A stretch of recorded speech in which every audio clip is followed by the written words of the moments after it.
ahead as ISIS militants advance street by street in the strategically key border town.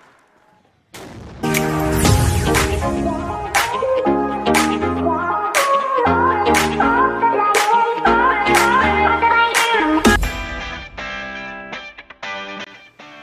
emergence of terrorism or acts relating to it can be best traced back during the colonial period. Various revolutions were established trying to fight the Spanish colonizers. The famous one is the Katipuneros, which was led by the famous Andres Bonifacio. This revolution is an act of terrorism if put in the modern context. With the issues that persist in the society until today. Many people go out on the streets trying to call for a redress in the government.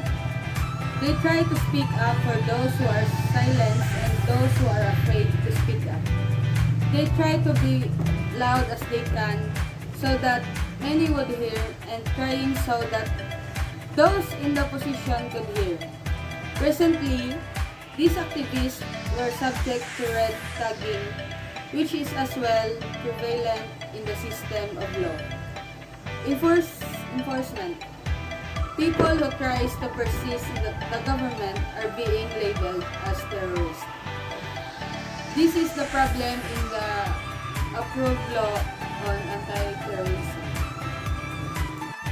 They have defined the act of terrorism in a broad manner, that any acts which are not terrorism in nature, yet could qualify according to the definitions stipulated could still be an act of terrorism.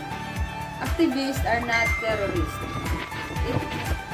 This has been the shout of the people in various social media platforms when this act was still on its crafting period.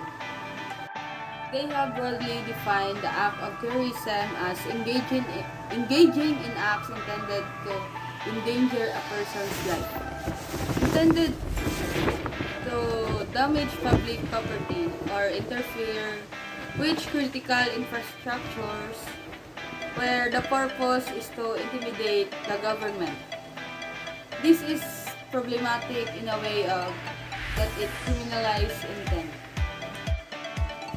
In my opinion, the government must have a much clearer and specific content regarding terrorism. Those in which it would help suppress terrorist acts, not the one that deprives civil liberties. Also, they should make sure that the members of the ICT are all coming from the investigative and justice department or terrorism specialists.